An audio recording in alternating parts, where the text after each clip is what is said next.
Hello and welcome and thank you for coming to Red Sandcastle Theatre. I'm the general manager here at Red Sandcastle, so every now and then I eke out a little bit of time to do something for me. And I invited my wonderful friend. Please introduce yourself. I'm Madeleine Domingue. Hi. And all the way up from Niagara, so thank you for making the trek. Good old T.O., the big smoke. And we are here to tell you about what even is a death doula. So I'm fairly new to the death doula journey, in so much that technically I've been doing it for 10 years and I didn't even know it, but you as well. And we're going to be spelling off our experiences, but we wanted to first start with just even what is this term, like what is this thing that seems to be popping up more and more in the media and pop culture, and what it can mean, because it is a bit of a wild west right now. It can mean different things. My practice will be different than Madeleine's and vice versa. So, without further ado, oh wait, I turn up. I swear it works. Magic? Yes! Did I see the page? No. Good. Okay, so a death doula, a soul companion, or a death walker, or there are many other names for this, is someone who supports the death experience before, during, and after, and all those involved in a care provider role. Dying is an emotional journey and can be overwhelming for dying as well as the friends and family of the dying. The death doula is there to take some of that load from your shoulders and be an extra set of hands and a warm heart. Death doulas do not provide legal or medical aid.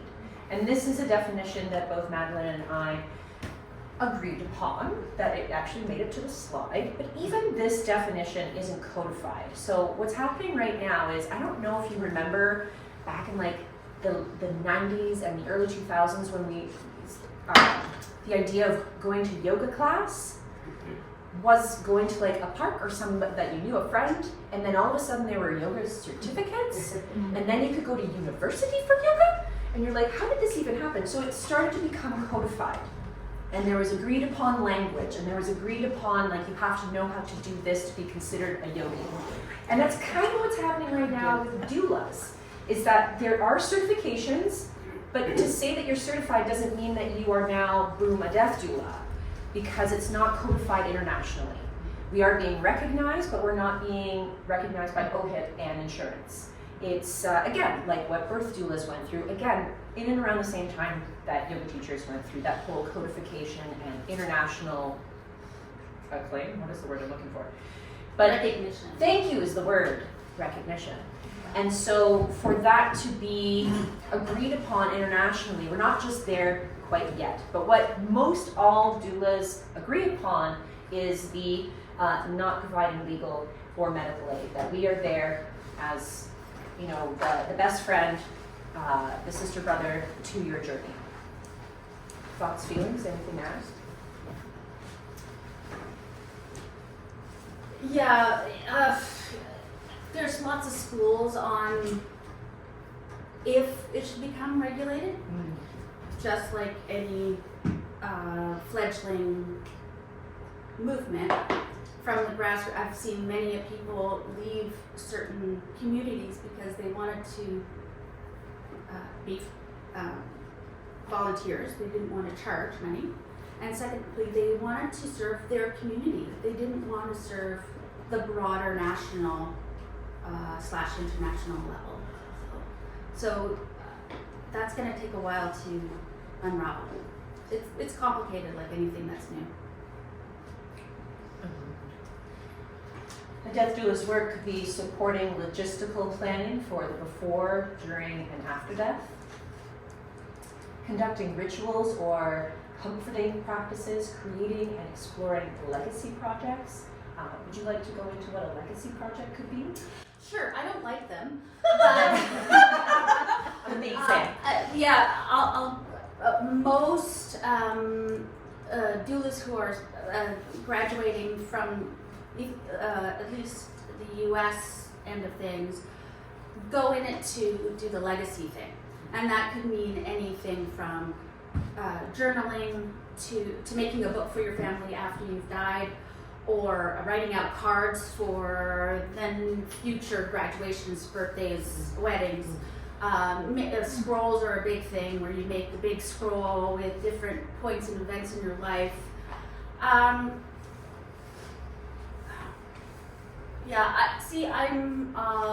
don't know if we should get too much in depth.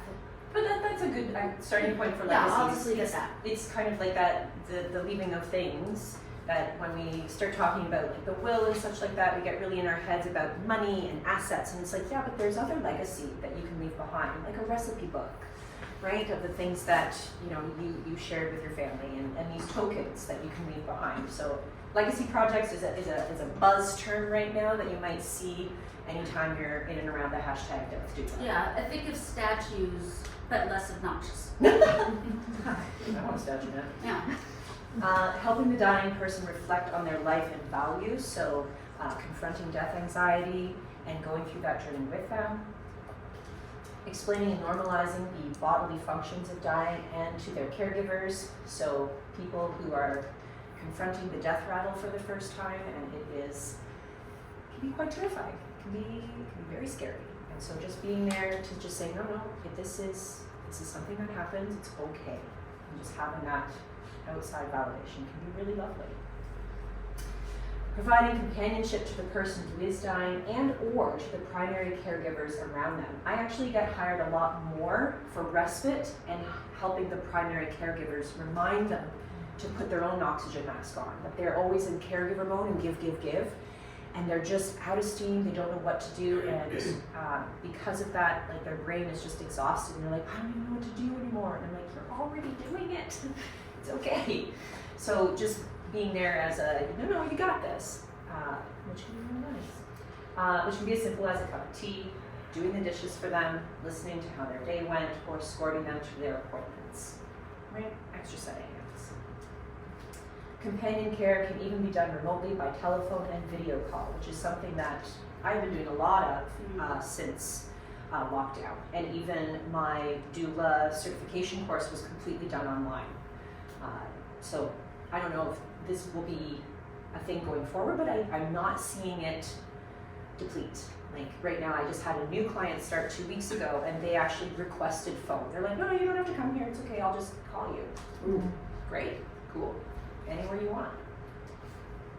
And so there's also this term that you might come up against is Swedish death cleaning, something that also I've done a couple times. Death cleaning is not about dusting or mopping up. It is about permanent form of organization that makes your everyday life run more smoothly. And there is a lovely book by an 80-something, her words, 80-something-year-old woman that goes into Swedish death cleaning. It's a very cute book. Literally, it's just called The Art of Swedish Death Cleaning. And it's about purging your former lives and gathering yourself up where you are now. So you have boxes and boxes and boxes in the attic or in the basement, or just things strewn about where it's like, I can't throw that out though, I bought that like 30 years ago. And that, unpacking the sentiment and seeing, do you really need that physical thing? And or who are you going to give that physical thing, thinking of legacy projects, right, in that kind of idea. And that I could be there. I just did this with my mother-in-law, who went from a 5-bedroom house in Ajax to a 2-bedroom house in Toronto with no stairs because she's transitioning to senior life. And I was there to encourage her to be like, no, you don't need 5 of those bunnies. Please, pick one that you really truly love and let's Mary Kondo the rest. So yeah, we can also be a gentle push in the right direction. And our final quotes, I'll read mine. So for me, being a death doula is akin to being a big sister that you can turn to for support. You trust her in your most vulnerable moments because you know she will be there for you without judgment. If she doesn't know the answer, she'll find it out for you. I will. Okay. To me, a death doula is a feeling of safety guiding you through a dark forest, showing you all the possibilities, paths, their possible destinations. No path is wrong, but all paths are possible. So I guess, can I, Please. want to go, that's what I mean by that, because like Adrianna said, we're all different. All these doulas they're going for a different reason to the death care work, and we want different things out of it to teach people different things. She has a completely different I don't like legacy work. Lots of people like legacy work. But because of my experiences, I really, really want to be there for the family and the friends. Because the education of not knowing things is the opposite of not knowing things is desperation. And there can only be a few answers. Sometimes, just like when you go to the doctor, you don't even know what questions to ask. But this is, heightened 100 times because you're under stress. So that's where I think we jump in, or we can jump in. I think we even go past that, and I think we even go past that with death cafes, which I don't know if all of you are going to stay for the death cafe, but just openly talking about death at the dinner table. Like, lots of options. What do you want? What are your values? How does that look to you? The possibilities I'm talking about can look like, I don't know the exact percentage, but 63% of Canadians want to die at home. Sounds lovely. It's not all curtains blowing in the wind, it's not all your favorite guitarist playing in front of you. It's not all your family getting along. It is smelly. I was going to say sometimes, but it's always smelly. It's uncomfortable. It's scary. It's exhausting. It can be done. Very easily it can be done. But you have to know that way before. So prognosis, I want to die at home. Let's get this figured out. So it's boop, boop, boop, boop, boop, and in 6 months, you're good to go. So I guess that's what I mean by possibilities. People don't know the possibilities. People don't know their rights. People don't know the laws. And I don't know all the laws either, but we could find out. And there's loads of resources, way more than there ever used to be, for anybody to look up as well and to ask for. So I guess that's what I mean by possibilities. Like, the signs and symptoms, shouldn't say symptoms, but signs of imminent death, they're pretty clear cut. It depends on what kind of illness you have. But nonetheless, if you have this illness, it looks like this, possibly, but good chance it does. And if you have this illness, it looks like this. And just knowing that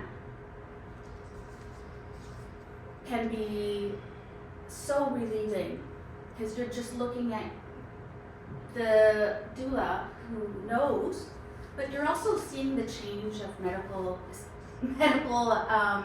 doctors or professionals coming in and out, and you don't know who's coming in next. So they don't always know where you are either. It's so complicated that you sort of have to start at ground level by attending death cafes. That's where they end, like just talking about it and knowing what you can talk about and who you can talk to. Because not everybody likes to talk about death. Most parties I go to, people just park. Because, here she comes. So that's what I wanted to say. So what do you do at a party? Death doula. Yeah, that sounds hard. Yeah. No, it's not. You're so It's brave. funny. No, actually, thank you. So it can be so many things, and that's why I wanted to start with what even is a death doula, because there really at this point is no right answer other than the non-medical, non-legal, that they are not, they can hold their hand and support, and we can help you find those answers in and around those things, but we're not a decision maker whatsoever. We are there to hold hands and guide so that you don't feel overwhelmed, right? Or your family, right? That we're here to help your family. So next up, I'm going to introduce myself. Look at that. Oh, fancy. Nice. Wow. I really like presentations. And this just looked like a really nice template. So hello, my name is Adrianna Prosser. I am a storyteller and story collector. I shed the name actor, playwright, blah, blah, blah, blah, blah, a long time ago because I realized that wasn't the case. I am a storyteller and I collect stories. And then most recently, became a death doula. And how did that happen? Because I definitely, when I was a little girl, they asked me, what do you want to be when you grow up? And you don't say, death doula. So right now. But that I basically started death work. That's also a buzz term that's coming now. It's like, how did you get the call? How did you come into death work? And I started in 2010 when my dear brother, Andrew, died by suicide, and my life turned upside down, Fresh Prince of Bel-Air style, in the worst way. But storytelling was a huge part of my grief journey. I actually wrote a one-woman play that was 45 minutes called Everything But the Cat because I felt like I lost everything but my cat, including the fiance, the apartment, almost my job. They basically told me to take a leave of absence because they were like, you can't be here right now. You are shattered and we can't pick up the pieces. And so that story was a way for me to metabolize and integrate my grief. Was telling that story over and over and over again to other teenagers, to university students, and to the general public, off and on for a decade. And I also trained as a suicide prevention trainer, and I just did that a month ago here. And I'll be doing it at York University in March and April, teaching how to see invitations from people. Basically giving people the knowledge, that thing of like, you don't know what you don't know. So helping people understand that there might be invitations in the way people are acting and behaving and or speaking around you, that they may have thoughts of suicide. And that I'm here to teach you the confidence to say, when somebody is not showing up for work, hitting the bottle really hard, just broke up or had a divorce, like all of these things, they are a lot. And people who are going through so much like this might be thinking about suicide. Are you thinking about suicide? And using those specific words and making sure that you are making that connection authentically and not saying things like, are you going to hurt yourself? Are you okay? So that is a big part of my grief journey because of what my brother went through. And so it went on from that because I became really comfortable talking about death, not just about suicide loss, but death in general. And I shared my grief openly with people. So much so that actually the show was because I kept taking coffee meetups with friends to be like, are you okay? Do you want to go for coffee? And then I would go and I would just like spill what happened in that first year of bereavement to them. And one friend, her name is Brittany, turned to me and she's like, that is a fringe show. And I was like, no, that's too, it's too personal, it's too much. And she's like, people love too much. People love seeing that struggle. And so I did. And so being a storyteller, it really helped me metabolize my grief. And I'm very thankful that people actually showed up to see it because it was a karmic exchange. So I trained in suicide prevention, I workshop my woman in play, I produce it for several years. 2017, I go on to make more storytelling with my friend Lorelei Murphy, Stories Like Crazy, a podcast that's still up and running. And in 2019, my friend from work, she messages me and she's just like, hey girl, what you doing? And I'm like, I don't know, chilling like a villain. She's like, do you want to be a villain in Disney? And I was like, of course I do. I don't want to go to Disney. She's like, nobody will come to Disney with me.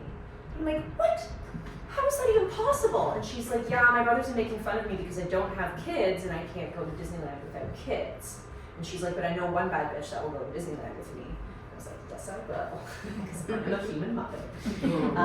And so we go to Disneyland. Oh, we'll come back to that. We go to Disneyland, and then she loves it so much that we actually, halfway through the trip, Roberta's just like, this is really great, we're going to Korea next.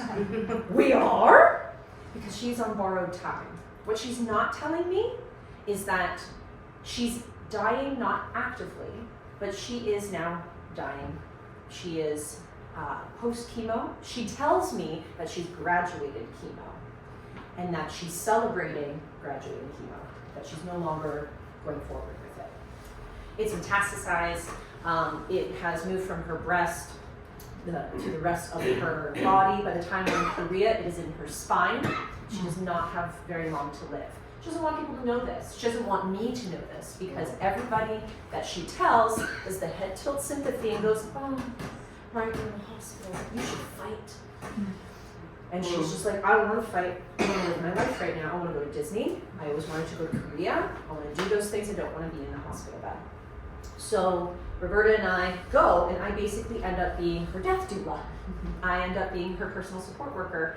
And the thing that I skipped over is Canadian Business just published this yesterday, and I was interviewed for my journey to the call of working in death work. And I talk about being her personal support worker on the fly because she was like, surprise, I'm still taking a lot of opiates and I'm on things for my breast cancer, but it's about that metastasis, it's about corralling it and not treating it, right? So I'm making a hot water bottle thing for her with a face cloth and a Ziploc bag and boiling the water in the coffee maker at our hotel in Disney because she is having pain from walking. And I wake up to the fact that I am a personal support worker. I am not a death doula because I am helping her face her end of life. So if you want to read that, please check it out. But that I come back from the bucket list tour and my everything it changes because Roberta and I land the same day that the first case of COVID happens in Canada, January 6th, I think it was, 2020. And so everything also just changes and flips, and being with her all the time seems also scary and detrimental, and her family pulls me back, even though now it's very interesting through my death work. I think if you don't know what you don't know, if I had known then, to turn to her family and say, she is already dying, please don't take away her friend, right? Let me be there, let me just play video games with her, let me just sit and watch Arrested Development with her. So everything changes, and when you tell Roberta to sit down, she passed away because she didn't have that next thing. So they talk a lot about milestones in people who have terminal illness, that I just got to make it to that birthday, I just got to make it to the birth of my grandson. And so she didn't have any more milestones or anything to look forward to, and she went into a steady decline, and she died at peak lockdown. And I'll tell you, that funeral, whew, that was weird. It was very, very fraught, and the restrictions were high. So there was 10 people that were allowed in there. She texted me on the Tuesday, and she was like, hey girl, would you read my eulogy? And I was like, say what now? Are we at that stage? And she's like, no, everything's fine, but I just want to know that you'll do it. And I was like, of course I'll do it, what are you talking about? And she died on Thursday. So she, again, it's you got to meet people where they're at, which is another term I learned a lot in death work. And she just didn't want to ever let me know where she was at, and I had to accept that. So in June 2020, moving on from Roberta, I'm very public about the fact that Roberta meant a lot to me, and that through this death work, I'm feeling that something is happening around me. My best friend AJ from university says, you know that thing where they say a good friend will help you do the murder, but a best friend will help you bury the body? And I was like, AJ, where are you going with this? She's like, no, they're already dead. It's fine. It's my mom, and she's in a box. It's okay. It's not actually a body. And I'm like, why are you telling me this? She's like, you're the only one that's going to get it. But I have to bring her to my grandfather's grave in Quebec, and they're not letting people cross province lines. Because you remember that hot minute in the, yeah. So I was like, girl, let's Thelma and Louise this. And I went with her, and it was fine, but there was always that threat that we would be pulled over and they see your postal code.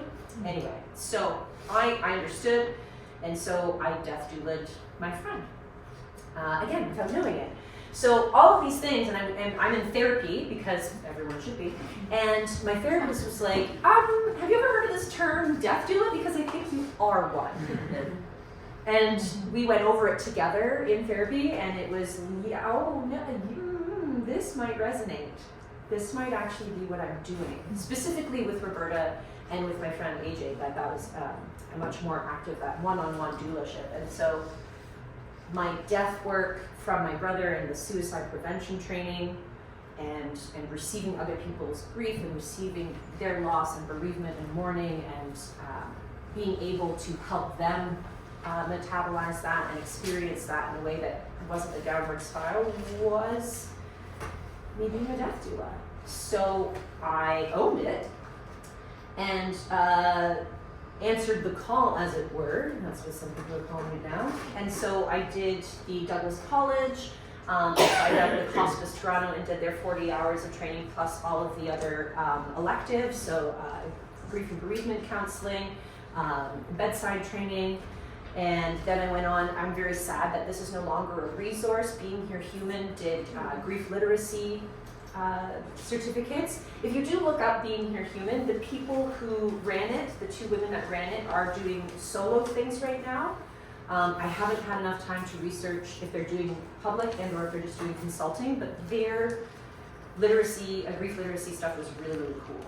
And then I did Brock University stuff because then I ended up being a PSW for my great injured sister post-pandemic, and that's where we're at. So I accept the Death Doula name, and I start being a Death Doula for my own grandmother. This is Dolly.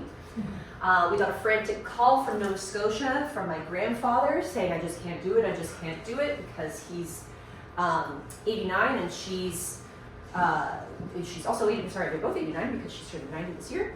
And I flew out to Nova Scotia to Death Doula my own grandmother, and that's when I was very much in the saddle because I had all of this really wonderful training and resources around me, and I felt I can do this, and then you step in front of your own grandmother and you're like, oh, this is why other people hate doulas, because now I'm the person in the center of the storm, and I would like somebody to navigate this for me, please, because I'm just feeling all the feels. So that was a very eye-opening experience.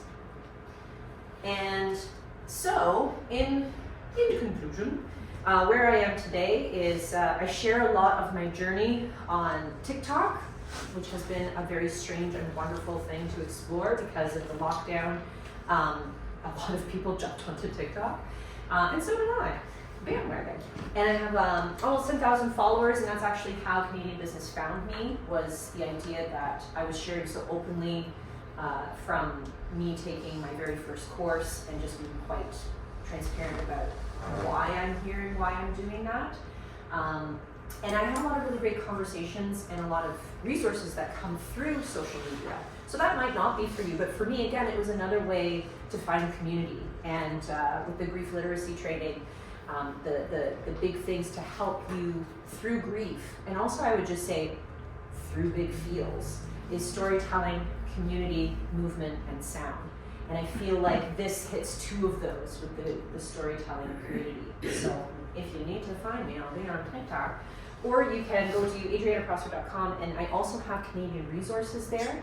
I've started making a Google Drive for each of my family members to have different PDFs, like your advanced care planning, your end of life, like what do you want your funeral to look like kind of thing. And then also suggestions like legalwills.ca and things that I have found useful. I just always want to keep sharing because it's spaghetti on the wall, and if it helps you, great. Take what serves, leave the rest behind. And on that note, I will leave me behind now and turn this baby off so that you can listen to me.